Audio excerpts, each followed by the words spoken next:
Given that the Vasa sank in full sight of the onlooking crowd, the incident sent shockwaves through Stockholm.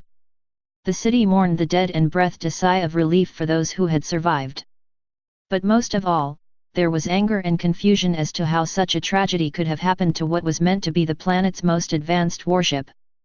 Consequently, authorities launched an inquest to investigate the sinking of the Vasa the day after the tragedy occurred. At first, Captain Hansen was imprisoned on account of the incident.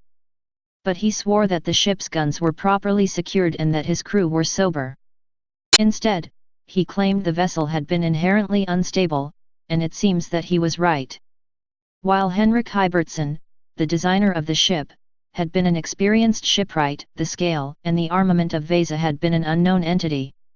Furthermore, experts at the time didn't yet have the calculation used to predict a vessel's speed and stability. And back in the 1600s, it was normal for ships to be slightly unstable when they first set sail. Usually though, there was opportunity to fix the problems facing new ships before the worst happened. The upper part of the Vasa, however, had been way too heavy for its relatively small hull. The design of the ship had made it quick to build, but meant that its center of gravity was too high above the waterline, making it susceptible to even light winds. The Vasa could have perhaps been saved if Captain Hansen had closed the gun ports before setting sail. However, it seems likely that the ship would have needed extra work anyway. So despite the king's call for the punishment of those responsible for the sinking, no one was ever held responsible for the incident. So after the Vasa's expensive bronze cannons were retrieved from the seabed in the 1600s, the ship was largely forgotten. That is, until its rediscovery more than 300 years after the vessel sank. By that time, the waters above the shipwreck had become a bustling shipping route in and out of Stockholm harbour. The rediscovery of the Vasa came in 1956. And amazingly, the ship was pretty much intact. In fact, one of its masts was still erect and its 2 levels of gun ports were easy to see. Amateur marine archaeologist Anders Fransson was the one to make the discovery, and he later dedicated himself to the excavation of the ship. Fransson then established a team of experts. And over the next few years they planned how they would free the wreck from the seabed. In the end, they dug tunnels beneath the ship so that they could insert cables beneath its hull and tug it to shore. The first lift occurred in 1959, 331 years after the Vasa sank. Little by little, the Vasa moved out of the harbour and into the shallower waters off the island of Kastelholmen. Here, divers spent over 18 months preparing the ship for its final lift. To do so, they cleared over 1,000 items from inside the warship, including tools, coins, gun carriages, personal belongings and even the remains of 5 of those who perished when it sank. The day for the warship's final lift was April 24, 1961. On that day, thousands gathered to catch a glimpse of the ship as it finally rose from the deep after centuries undisturbed.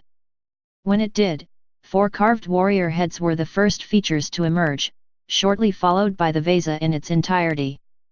But that wasn't the end of the Vasa's story. That's because there were still tons of water and mud inside the ship which needing removing in order to restore it to its former glory and uncover any hidden treasures. What's more, they discovered thousands of historical items left behind on the seabed. So after the Vasa was emptied of water and taken to Stockholm's Gustavus dry dock, archaeologists spent the following 5 months recovering over 30,000 artifacts. They worked in challenging conditions, since the ship needed constant spraying with water to prevent it from drying out. As a result, the team often finished the day covered in stinky, black mud. But the team's work proved to be invaluable. As more and more mud washed away, stacks of amazing artifacts appeared, lying in heaps upon the Vasa's decks. Each item was carefully catalogued, before being sent for conservation. Among the items were chests filled with possessions, countless cannonballs, coins and the skeletons of 11 people, some of which were still in their clothes.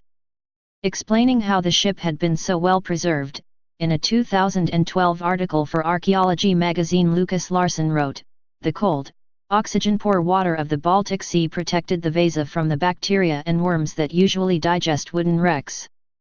Perhaps 95% of Vasa's wood was intact when Sweden finally raised the wreck in 1961. The team also found thousands of objects on the site the Vasa had sat in, which archaeologists later nicknamed the pit.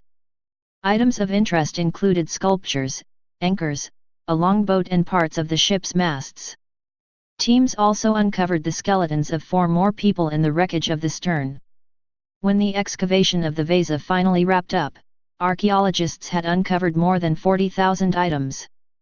Moreover, practically all of the ship was accounted for, including parts that had fallen off during its many years in the deep. All of which meant that experts were able to reconstruct the warship almost in its entirety. Furthermore, the many items found in the wreckage of the Vasa gave a fascinating insight into the lives of the ship's crew, who had lived over 3 centuries ago. With that in mind, the Vasavarvet or Vasa shipyard opened to the public, for them to view the vessel, along with an accompanying exhibit.